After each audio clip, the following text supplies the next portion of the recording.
Hello, genealogists. This is Craig, and this is Just Genealogy. And today we're going to continue the reading of Genealogy, a Pastime and Profession, and we're going to be dealing with Chapter 11, Source Material Printed.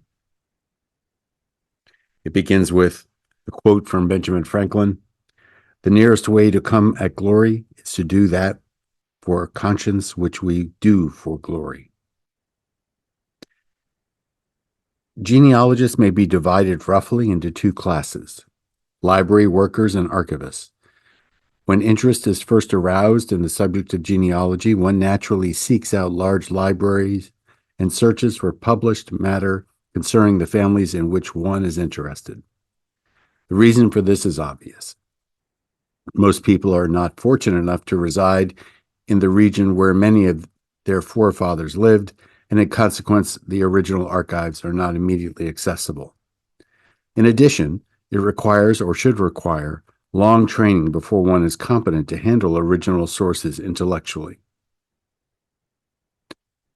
In addition, it requires, or should require, long training before one is competent to handle original sources intelligently. For this is genuine research, unearthing clues, facts, and records from diverse sources, and fitting them together into a coherent whole, and it demands much special knowledge and a certain type of ability. A majority of those who hunt ancestors never graduate from the library stage of research, and unfortunately this has been true for some who set themselves up as professionals. Mr. William Bradford Brown, a genealogist of repute, wrote as follows in the Pilgrim newsletter: "When I enter a genealogical room and see many workers industriously copying from printed records, I have a feeling almost of dismay, realizing that each one is perhaps adding to the already hopeless tangle of twisted pedigrees." While there have always been a few capable genealogists at my given period during the past 100 years or so, the most recent years have seen the rise of a modern school of genealogists who demand a higher standard of accuracy than has been customary, and who insist on the application of scientific and scholarly methods of research. Despite much improvement, the old haphazard methods are still prevalent, and largely because the genealogical public is still, to some extent, uninformed as to the proper methods of research. Printed material, nevertheless, has its uses and should not be neglected, even by those professionals who are unable to consult the original archives. As briefly as possible, I will describe the different types of published sources. There are several periodicals which contain useful data. The oldest is the New England Historical and Genealogical Register, which for many years past has been under able editorship. The standard of accuracy is high because the editors have not knowingly accepted articles from any but proficient writers. This is not to say that every statement made in the register is invariably correct, because in well over a century, articles by thousands of writers have been published, and not all of them were equally proficient. Furthermore, both methods and facilities of research have improved of late years. Nevertheless, a very large amount of valuable and in the main accurate information may be found in this publication, that is in the first 50 volumes, that is made readily accessible by voluminous general index. The separate indices of the later volumes have to be consulted so far as individual names are concerned, but an abridged index to volumes 51 through 112, published by Margaret Wellington Parsons in 1959, is most valuable as a guide to genealogies, biographies, records of places, and topics. The New York Genealogical and Biographical Record ranks very high among periodicals and occupies the primary place as far as New York State is concerned. It has not restricted itself too closely to its chosen field. It is rather surprisingly to find how much concerning New England families appeared in its pages. Of recent years, its copies and abstracts of original records have been so useful that the library worker could not fail to consult the separate indices of each volume. The Genealogical Magazine of New Jersey, since 1925, has published many records of that state. John Frederick Dorman's The Virginia Genealogist has done the same for Virginia since 1957. The Genealogical Society of Pennsylvania for years has published a fine magazine devoted to that state. The National Genealogical Society Quarterly, founded in 1912 for a number of years, has been under editorship and published articles of value. The magazine of the Detroit Society for Genealogical Research merits special attention. In 1932, the present writer founded the American Genealogist for the express purpose of seeking to improve genealogical studies. In this, he was greatly aided by a few genealogists of established reputation, and quite a few well-known genealogists of today had their first articles published in this organ. Since the end of 1965, it has been continued under the new editor, Dr. George E. McCracken, but with similar policies. In recent years, there has been a spat of quarterlies and bulletins issued by historical and genealogical societies in all parts of the country. Texas has nearly a dozen, and California several. It is next to impossible for the amateur seeking to trace their own ancestry to consult them all. But he should not neglect to consult the periodicals which are general in scope and which have a high reputation, nor those which relate to localities in which his forebears lived. The Boston Evening Transcript, for many years published twice weekly a genealogical department containing queries, answers, and notes. Some of the contributors were skilled genealogists, others inexperienced gropers after knowledge. Valuable clues and occasionally much dependable data can be gleaned from these pages if one learns to recognize the contributions of those who searched original sources and based their statements on substantial work. A complete run, 1904 to 1941, is available on microfilm from the Godfrey Memorial Library, Middletown, Connecticut. Other newspapers have or have had genealogical columns, but none with the national prestige which the transcript enjoyed in its heyday. It is easy to overlook valuable records published in various periodicals because of deficient indexing or the lack of general indices. Periodical indexes published by the present writer and his successors help to supply deficiency, but they are not full-name indexes. For some books, a full-name index is supplied by Fremont Writer's American Genealogical-Biographical Index, also obtainable from the Godfrey Memorial Library. Several states have published their colonial records, and these are standard authorities and the proper source for civil services and military appointments. Many town and church records have been published. Here we have original records correct except for possible misreadings and typographical errors. Such errors are more common in this type of publication than is generally realized. The most experienced experts cannot always read a name correctly unless they are guided by a knowledge of the families whose records they are copying.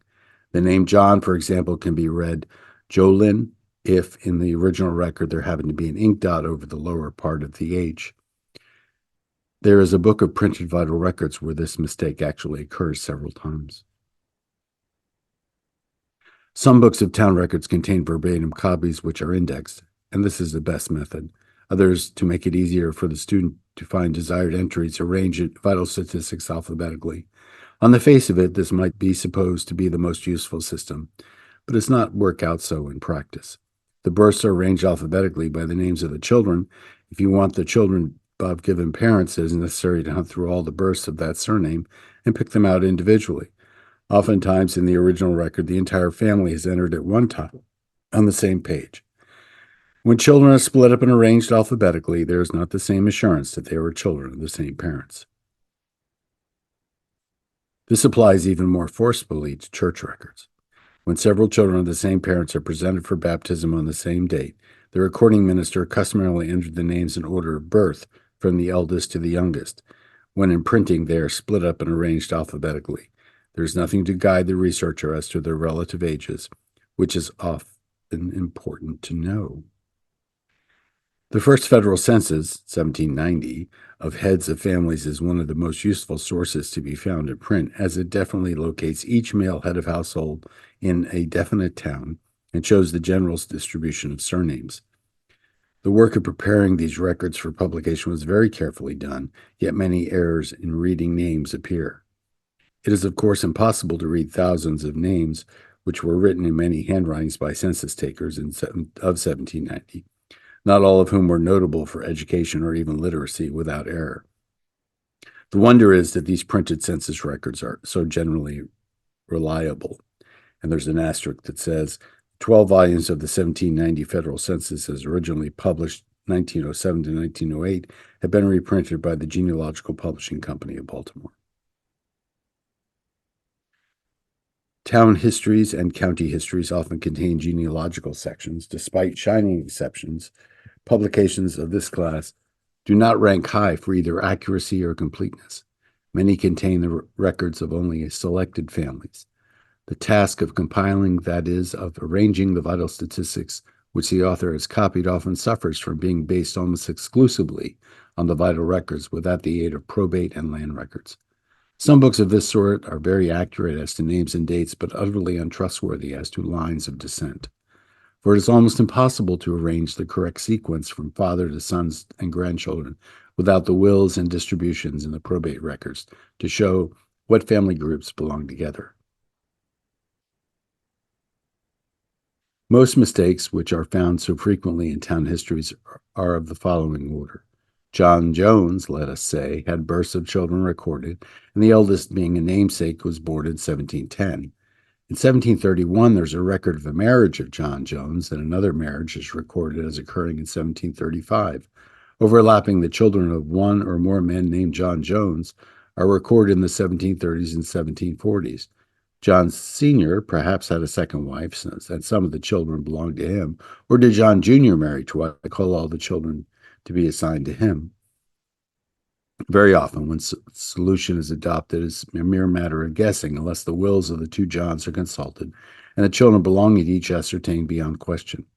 If no will is found, then perhaps the children of one of the Johns made a mutual agreement for the distribution of his lands, as we may find in the land records. When the historian of a town is writing up the records of all the families of his town, it requires years of labor to cover the probate and land records as well as the vital statistics. And even if able and willing to devote the time to it, the writer may lack the knowledge and training to make the best use of the records that he does cover. But some town histories have not even made that effort, and the books of this type should never be relied on too far unless they bear evidence of having been based on a thorough search of all record sources. It might be supposed that the historian of a single family would find it possible to search original records thoroughly, but that is not the fact. A large majority of family histories are compiled by some member of the family who, notwithstanding the interest and enthusiasm he brings to the task and the natural ability he may possess, lacks the experience in this type of research. He may, in addition, lack the type of mentality which it requires. If he happens to live far from the old towns where the early generations of the family resided, he may in addition lack the type of mentality which it requires. If he happens to live far from the old towns where the early generations of the family resided, the difficulties of his undertaking are increased, and often he is utterly without realization of the many avenues open for research. The issuing of a family history is a major expense. Printing costs are high, and the sales of the volumes are necessarily limited. In undertaking which involves in total many hundreds and often several thousands of dollars, it seems a pity to save a small part of the total cost by neglecting to obtain readily accessible records, which would add far more to the intrinsic value of the book than a handsome appearance, desirable though the latter be. Yet volume after volume is turned out at a large cost of publication, in blissful ignorance of record sources, only scratching the surface of the research, full of erroneous deductions and inconsistencies, bearing evidence of rank and amateurishness. To be sure, it would be quite expensive to cover all record sources thoroughly, and it may be taken for granted that the compiler must keep the expense within certain limits. But many compilers never even make it a beginning and apparently never even learn that record sources are available. Too often they are satisfied to follow what is found in print on the early generations in total ignorance of its trustworthiness, and to reconcile all difficulties they encounter by assumptions and guesses. In view of this situation, it is remarkable that so many good family histories have been written, and that the average one is even as good as it is. Can the amateur write a good family history? Decidedly, yes. The only difference between the amateur and the professional is that the former does not work for a fee. If an amateur possesses the ability and training, and if he lives near enough to original sources to learn to use them with facility, He may become more proficient than some professionals who lack these advantages. One of the best family histories I've used was written by an amateur. He was trained as a lawyer, and he has written several genealogies and used original sources to the fullest extent. Another amateur, a prominent attorney with whom genealogy is a hobby, has compiled the families of one of the old towns. To this end, he copied vital and church records, visited cemeteries, worked systematically through the land and probate records. With his legal training, when he states he has proved a certain point, I know he means proved.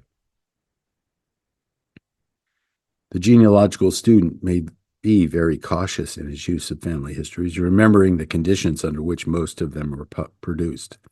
This caution applies chiefly to the earlier, let us say the first 6 generations.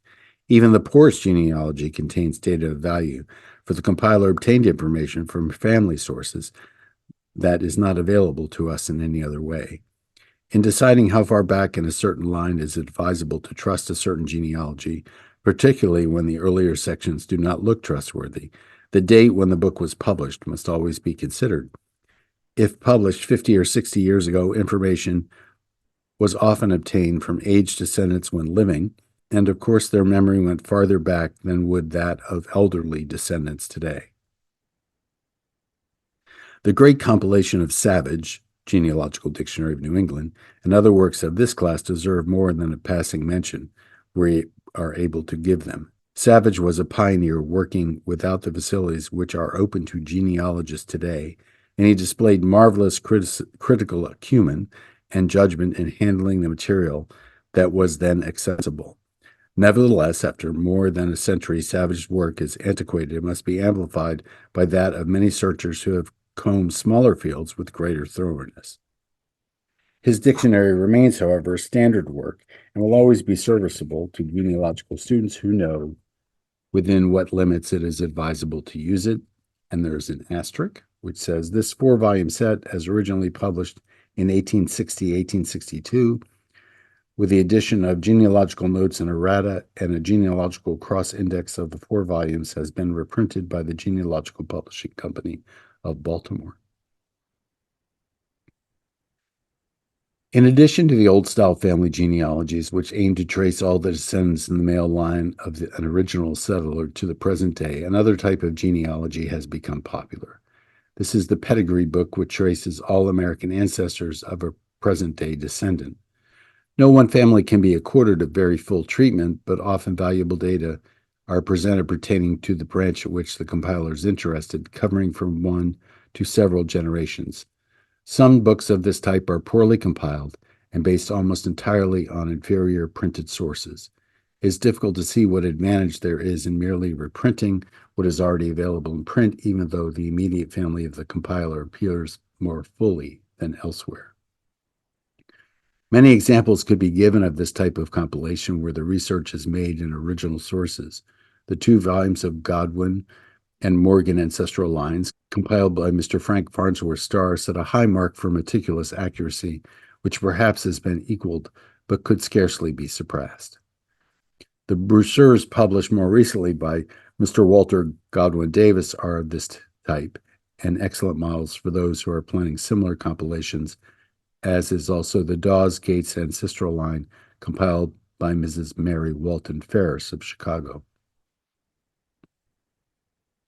For an example of a family history accurate and complete, well-arranged and indexed, the reader is referred to the Trowbridge genealogy, published in 1908 by Mr. Francis Bacon Trowbridge. For this book, the most thorough research and original sources was made, and the finished product presented in condensed form without much quotation of wills and deeds. Many compilers of such works prefer to print copies of the wills of the members of the earlier generations. When the descendants are at all completely traced, the resulting volume becomes so immense that it is difficult to afford the space for wills and other documents. When they are not included, the user of the book can accept the conclusions given the compiler if he is a veteran worker in the field of genealogy. But if he is not, abstracts of the original documents add to the reader's confidence. How can the searcher distinguish between the carefully compiled book, which is generally to be trusted, and the book issued by a novice or uncritical genealogist, which is likely to contain many errors? Much experience in using books of all grades of perfection or imperfection is required to give the mind of the student a fine critical edge. The genealogist, who has worked much in original sources and who has compared what the records contain with that found in print, is better qualified to sift the chaff from the wheat than one who has utilized only printed sources.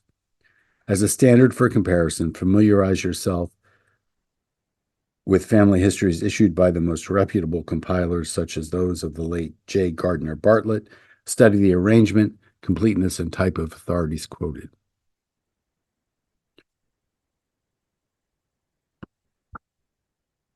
Always distrust statements that are vague, without dates, or undocumented. Check whatever dates are available and see whether the line of descent given is humanly possible. Consider what type of book you are examining. If it is a family history, look through the first 5 generations and find out whether nearly all the males are accounted and their branches carried on. If not, the chances are that the research of the compiler was far from thorough. A few concrete examples will help the novice more than a discussion of general considerations, since the aim is to aid the novice and not to criticize the work of others. The names of authors or compilers will not be mentioned, merely the titles of the books from which the examples have been drawn. History of Wallingford, Connecticut, 1870, page 852, states Major Thomas Miles of New Haven married Abigail Mix, daughter of Thomas Mix, September 7, 1709. His father, Richard Miles, died in New Haven in 1663, and his mother, Mrs. Catherine Miles, died in Wallingford, January 27, 1683, aged 95 years. It is hoped that the novice will criticize these statements for himself before reading on. Without any special research, it can be concluded that Thomas Miles was not the son of Richard and Catherine. The latter, if her age is correctly stated, was born in 1588. Her alleged son married 121 years later. Thomas did not marry until 46 years after the death of his alleged father. It should not take the student long to reach the conclusion that generations have been omitted, if indeed Thomas belonged to this family at all.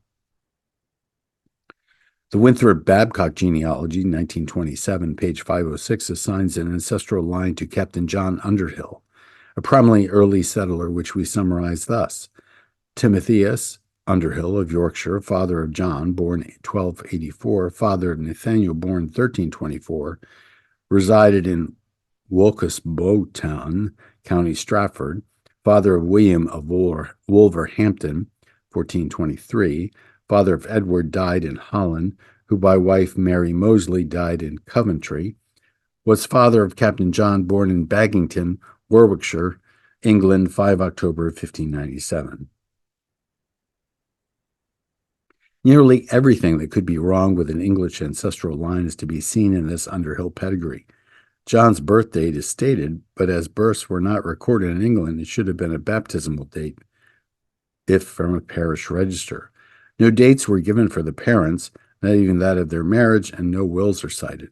The pedigree strays all over the map of England, fails to specify in what county Wolverhampton is located, and invents a non-existent county, Stratford. Finally, John's birth is stated as 273 years later than that of his alleged great-grandfather, which necessitates an average age of 91 years at the birth of the son for the fathers of 3 successive generations.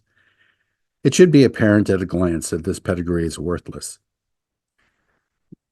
History of Ancient Woodbury, Connecticut, 1854, Volume 1, page 663, sets forth a line of descent from George Preston of Valley Field, who was created a baronet of Nova Scotia in 1637, through his second son William, died 1685, to the latter's third son John, whose son William emigrated to America in 1635. Here, too, a glance shows the inherent improbability of the ancestral line assigned to the American settler. A little investigation reveals that there really was a Preston family of Valley Field, and that George was created a baronet in 1637, but it also shows that the age of William, the immigrant, was given as 44 years in the 1635 shipping list, which is to be found in print. Hence, William was born about 1591, some 46 years before his alleged great-grandfather was created a baronet. This is an example of a practice that has been all too common in the past. Somebody consulted the work on the peerage found a William Preston in the titled family, and without a particle of evidence, without even a study of the dates to check possibilities, appropriated this William as the founder of the American family. Genealogical and Family History of the State of Connecticut, 1911, Volume 1, page 500, contains a Bassett line beginning with John of New Haven and continuing through Robert of New Haven and Stratford, and the latter's alleged son, Captain Samuel of Derby. Rather full information on each generation is given, and a novice might not readily detect misstatements. The book, however, was issued by a commercial house, and therefore, despite much data of undoubted value, its statements need to be carefully checked before acceptance. The novice here should consult other printed sources and find that their statements do not agree with those given above. It is then a question of following the best printed accounts or going to the original records for independent verification. To show what sort of errors are often encountered in works of this class, the following misstatements in the account of the Bassett family will be pointed out. It was not Robert of the second generation who lived in Stratford. He lived in Stamford. It was his son, a second Robert, who lived in Stratford, and it was this omitted Robert who was father of Captain Samuel. The children of the first Robert were thus stated: Robert Sarah married Jacob Walker, daughter married Henry Tiff, November 8th, 1673, Samuel. There is no son Samuel. As already mentioned, he was actually a son of the second Robert. There was no daughter who married Jacob Walker. It was Sarah who married, on 8 January 1673/4, Henry Hitt. Both date and the husband's name have been misread. Of Captain Samuel, the book states he married Deborah Newton from near Newton, January 1, 1719.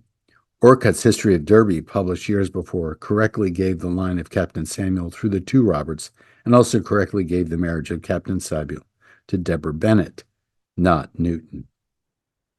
Of course, mistakes are found, but less frequently, even in books based largely on original records. And this is apt to be true of books compiled by those who have little experience to interpret the records and extract their true meaning. One gentleman who issued a little book on the Beecher family boasted that he had not accepted the many erroneous statements to be found in print, but had gone to the records for everything. Unfortunately, did not know that the term cousin in the old records most often signified a nephew or a niece. In consequence, he misinterpreted the will of a childless Beecher who left legacies to several cousins. To account for them, the compiler invented a nameless uncle who had died and left those children mentioned in the will. Yet the compiler already had the same names placed correctly as nephews and nieces of the testator. The Bulkley family, 1875, compiled by the author of several other family histories, contains a mistake that may have been due to a similar cause. There were in Fairfield, Connecticut, two Peter Bulkleys, cousins whose ages were only 5 months apart. As was customary, the elder was called senior and the younger called junior, or second, to distinguish them in the records. These terms did not then imply a certain kind of relationship, as that of father and son, or even any relationship at all. One of the Peters was a son of an earlier Peter, and the writer of the family history assumed that he must have been the one called junior. Actually, he was the one called senior, as a careful study of the land records proves. In general, view printed sources as clue books, not as dispensers of the eternal verities. And it ends with a quote, "It must be true, I have seen it in print," quoted as the favored proverb of morons.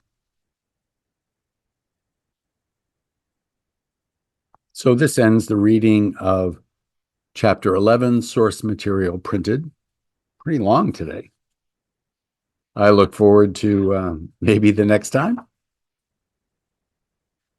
And I will talk to you soon. Soon being a very relative word these days. Thank you so very much.